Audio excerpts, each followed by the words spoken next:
everyone, welcome back to Makes the Bookworms channel. As we can see, we have a special guest with us.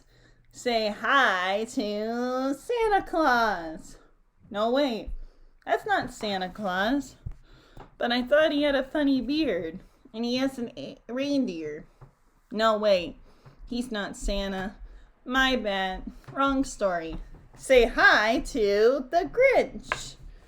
This here is the Grinch, and he's dressed up as Santa, but he's not really Santa. And this is Max the dog. And we also got a sleigh full of gifts and a Christmas tree that the Grinch decided to steal. Now, stealing is not very nice, so don't listen to this Grinch.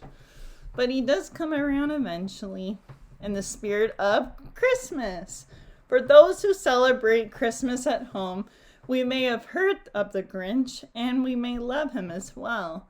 And we also might decorate. I have my Christmas tree up. My whole place is decorated for Christmas and I'm all ready to go. I even have my Christmas sweater ready. Say hi to my reindeer. And he's wearing glasses because he's cool. Yeah. Anyways, I have my friend the Grinch here because he's going to help me with my story.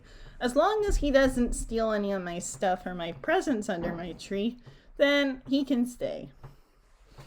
Anyway, the story we're going to read that inspired 3 movies is Dr. Seuss' How the Grinch Stole Christmas.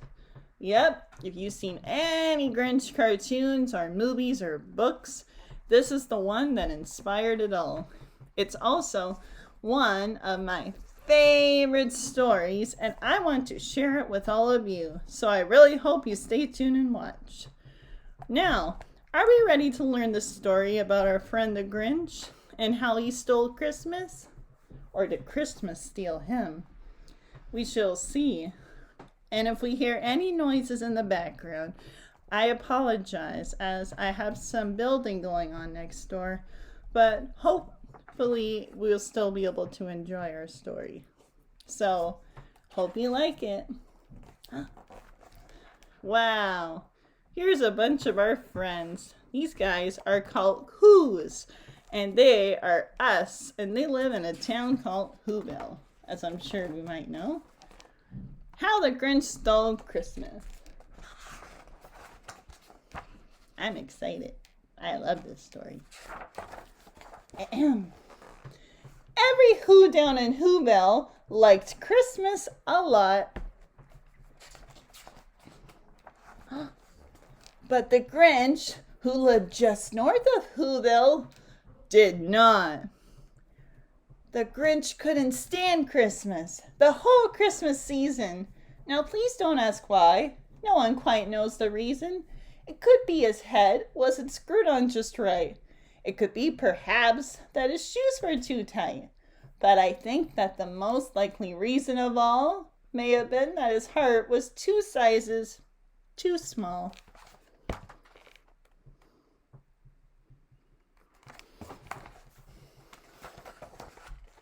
But whatever the reason, his heart or his shoes, he stood there on Christmas Eve, despising the Who's, staring down from his cave with a sour, grinchy frown at the warm lighted windows below in their town. For he knew every Who down in Whoville beneath was busy now hanging a mistletoe wreath. And they're hanging their stockings, he snarled with a sneer. Tomorrow is Christmas, it's practically here. Then he growled with his Grinch fingers, nervously drumming. I must find a way to stop Christmas from coming, for tomorrow he knew.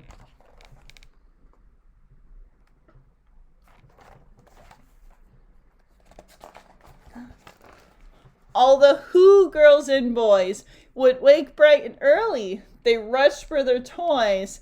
And then, oh the noise. Oh the noise, noise, noise, noise. That's one thing he hated. The noise, noise, noise, noise. Oh dear. Then the Who's young and old would sit down to a feast. And they feast, and they feast, and they feast. They would feast on Who pudding and rare Who's roast beef, which was something the Grinch couldn't stand in the least. And then they do something he liked least of all. Every Who down in Whoville, the tall and the small, would stand close together with Christmas bells ringing. They stand hand in hand, and the Who's would start singing. They sing and they sing and they sing. And the more the Grinch thought of this Who Christmas sing, the more the Grinch thought, I must stop this whole thing. Why, for 53 years I put up with it now. I must stop this Christmas from coming. But how? Oh boy. Then he got an idea. An awful idea. The Grinch got a wonderful, awful idea. Uh-oh. I wonder what his idea is. I know just what to do, the Grinch laughed in his throat, and he made a quick Santa Claus hat and a coat, and he chuckled and clucked. What a great Grinchy trick! With this coat and this hat, I look just like Saint Nick. All I need is a reindeer. The Grinch looked around, but since reindeer are scarce, there was none to be found. Did that stop the old Grinch? No, the Grinch simply said. If I can't find a reindeer, I'll make one instead. So he called his dog Max, then he took some red thread, and he tied a big horn on the top of his head.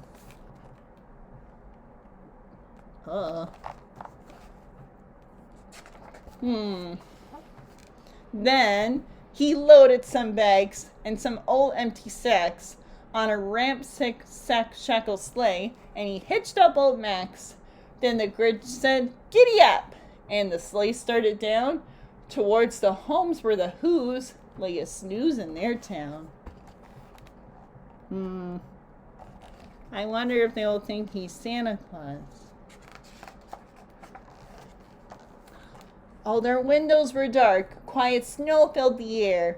All the Who's were all dreaming sweet dreams without care. When he came to the first little house on the square, "This is stop number 1, the old Grinchy Claus hissed, and he climbed to the roof, empty bags in his fist.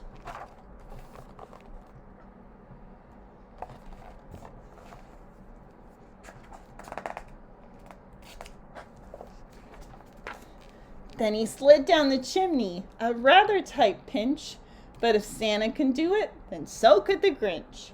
He got stuck only once, for a moment or two, then he stuck his head out of the fireplace flue. For the little Who stockings all hung in a row. These stockings, he grinned, are the first things to go.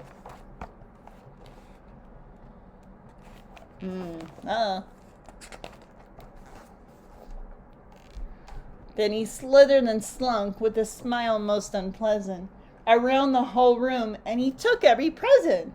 Pop guns and bicycles, roller skates, drums, checkerboards, tricycles, popcorn and plums, and he stuffed them in bags. Then the Grinch very nimbly stuffed all the bags one by one up the chimney.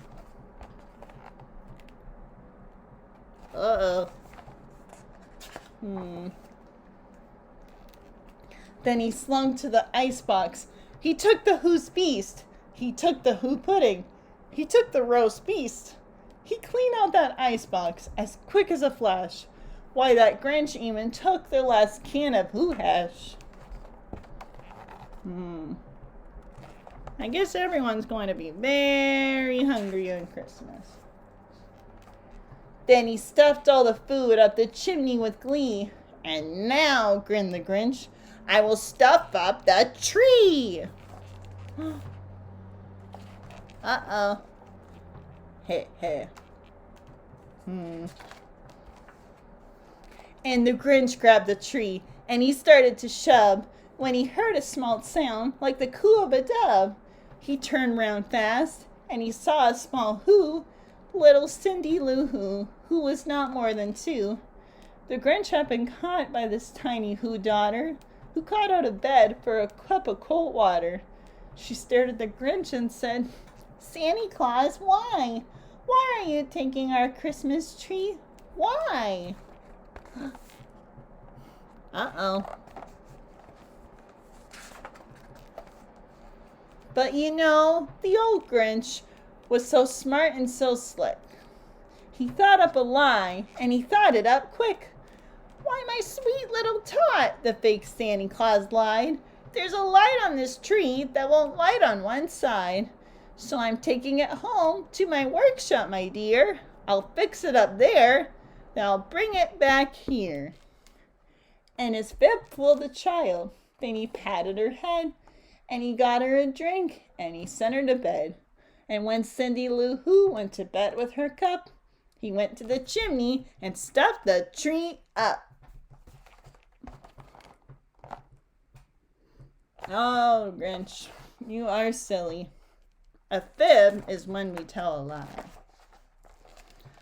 Then the last thing he took was the log for their fire. Then he went up the chimney himself, the old liar. On their walls he left nothing but hooks and some wire. And the one speck of food that he left in the house was a crumb that was even too small for a mouse. Uh-oh. Then he did the same thing to the other Who's houses, leaving crumbs much too small for the other Who's mouses.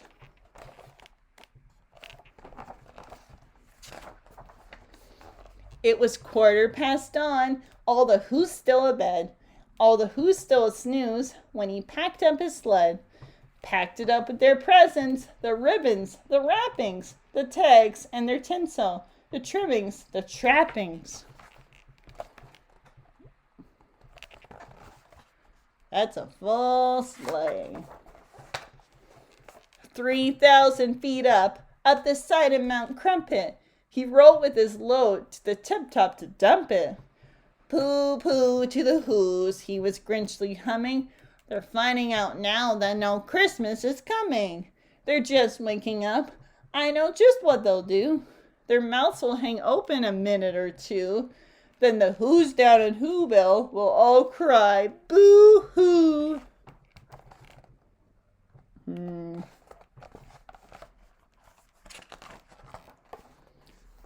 "That's a noise," grinned the Grinch, "that I simply must hear." So he paused, and the Grinch put his hand to his ear. And he did hear a sound rising over the snow. It started in low, then it started to grow.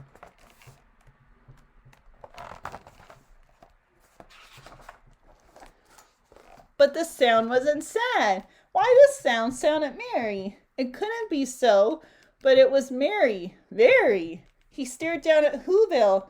The Grinch popped his eyes. Then he shook. What he saw was a shocking surprise.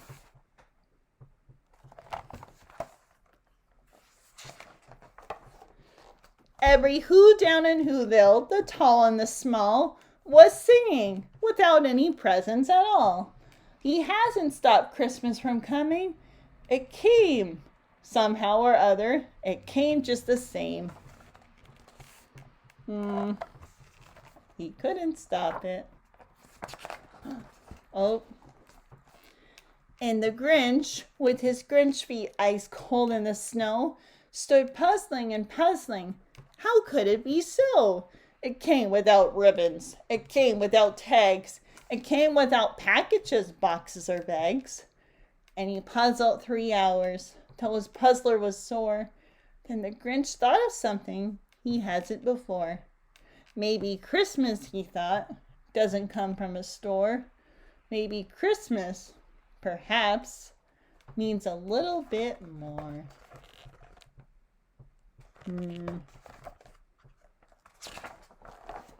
And what happened then? Well, in Whoville they say that the Grinch's small heart grew 3 sizes that day.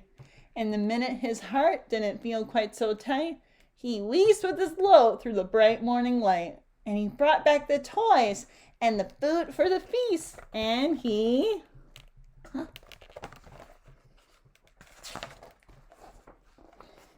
himself, the Grinch, carved the roast beast.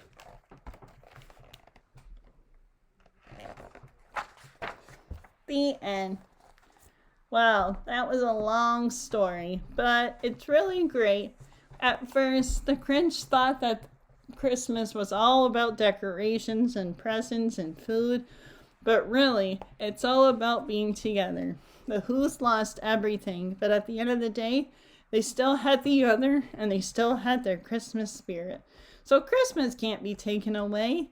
Even if we live in a crazy world, Christmas will always still be here for those who want to celebrate. And the Grinch learned that the hard way. But I'm happy he did, because he's actually a good guy. Well, I hope you enjoyed my long but awesome story. I will have one more holiday story next week, so I really hope you stay tuned and watch. Until then, I'm going to sign out with my friend the Grinch again. So, I hope you enjoy, everyone, and enjoy the rest of your week, and I'll see you later. Bye.